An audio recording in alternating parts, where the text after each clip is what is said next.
Skies of Arcadia is a Dreamcast JRPG developed by Overworks and published by Sega. It released in North America on November 14th of 2000. The Japanese version of the game, named Eternal Arcadia, was released roughly a month earlier, and an eventual GameCube version was released in January 2003 under the name Skies of Arcadia Legends. The Overworks development team had personnel from Team Andromeda, whose previous game, Panzer Dragoon Saga, was critically acclaimed. According to producer Rieko Kodama, Skies of Arcadia was inspired by the real Age of Discovery, which lasted from the 15th to the 17th centuries. During this time, adventure and unlimited possibilities lie just over the horizon, and Kodama wished to evoke a similar sentiment in Skies of Arcadia. Skies puts you in control of protagonist Vice, a blue rogue sky pirate, as he and his companions battle against the tyrannical Valuan Empire. The game has a unique setting: floating islands that dot the clouds, the skies known as Arcadia. Skies of Arcadia is more of a whimsical island-hopping adventure than the world-ending, soul-crushing stories that seemed very popular around that time period. Its vibe is more akin to Final Fantasy IX than the 7th or 8th Final Fantasy entries. Irregardless, even amongst the plot dealing with rebellion and struggle, the narrative never loses its lighthearted nature. The cast of characters include Aika, Vice's childhood friend. She is outgoing and full of life. Fina, the second heroine, is more introverted and subdued than Aika. Drachma is an older man, bitter and resentful after losing his family. Gilder is the laid-back womanizer, and is somewhat of an older brother for Vice. And Enrique is a Valuan prince, moral and just. Although he's technically an enemy, he joins the Blue Rogues as a way to shake his family's empire out of its complacency. Gameplay in Skies of Arcadia consists of exploring the overworld in your airship. You can disembark on individual sky islands to continue the exploration on foot, searching for treasure, fighting in turn-based battles, and of course advancing the plot. The player can also assemble his or her own pirate crew and assign them to either their ship or home base. The overworld map starts off blank at the beginning and fills in as the player discovers more and more locations, slowly unraveling the scale of the world as you progress in the story. A fan-favorite gameplay mechanic and differentiator were the airship-to-airship battles. While the airship battles didn't stray far from the framework of on-foot battles, the sheer scale and spectacle of it all truly immersed the player into the shoes of a sky pirate and truly encapsulated the grandness of Skies of Arcadia. And just on a personal note, the airship-to-airship battles were amazing. I was probably only 12 or 13 at the time. So I don't know how well it holds up now because I haven't played Skies of Arcadia in a really long time, but that was one of the things that really, really stood out to me when the game first released.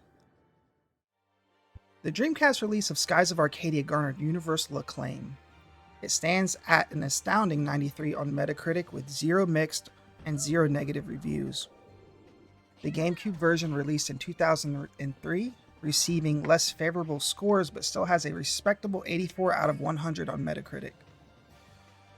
As for the Dreamcast version, reviewers generally praise the game's visuals, both for fidelity and design. While reviewers praised the game, this did not lead to strong sales with customers. According to VG charts, which I understand doesn't always have the most accurate information, but it is the only place I could find really any info on sales data, so you have to take this with a grain of salt. The game sold less than 300,000 copies in North America across both Dreamcast and GameCube versions. While these numbers can be debated, what can't be debated is the fact that the sales just weren't good enough to garner any type of sequel. An HD re-release has been highly requested by fans, and Sega even renewed the Skies of Arcadia trademark, but to no avail as of yet. In 2020, Kenji Hiruta, a developer from the game, has expressed interest in revisiting the classic in the form of a sequel. Whether this ever comes to fruition or not is unknown. but I do know that there is a quiet yet passionate fan base for this game that I am positive would buy a sequel day one. We can only hope that the skies call us home once again. What's up, guys? Sean here, aka Vapor. I am editing right now, and I noticed that sometimes I stumble over my words and I kind of mumble a little bit. I have something that called TMJ pain. Basically, I get like lockjaw real easy, and like it hurts when I chew. It's a lot of my jaw muscles just super messed up. So I just want to say sorry if it's a little muddled. I'm gonna try to get things like on the first take when I read it from the script. It's just hard sometimes because my jaw really starts to hurt and it's hard for me to talk. So if it's kind of mumbly, hard to understand, that's why. So yeah, thank you for understanding and enjoy the video. I just want to wrap up by saying thank you for watching the video. Thank you for hanging out. If you enjoyed, please consider liking and subscribing, and I will make more of these types of videos, just little retrospectives, right?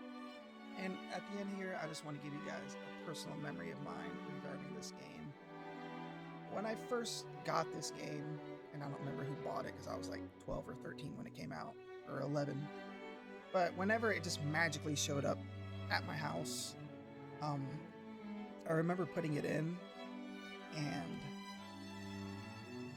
being just completely stunned by the menu.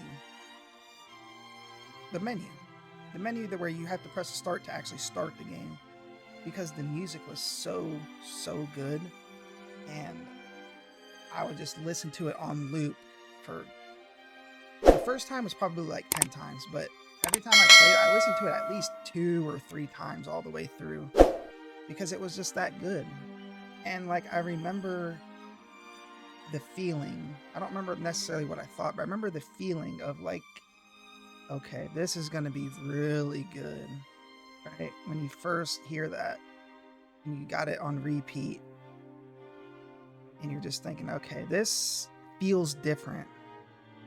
For some reason, I don't know. I'd played like the Final Fantasy games, and this came out before 9, I want to say.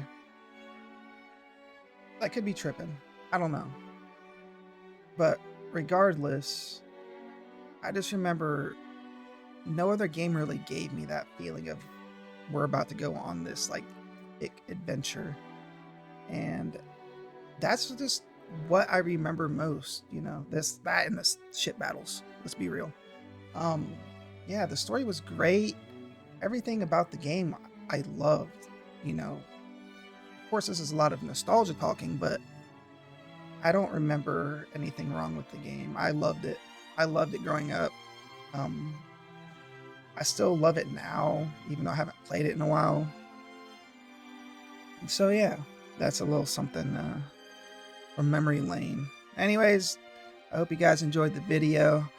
Take care. I'll see you in the next one, and God bless.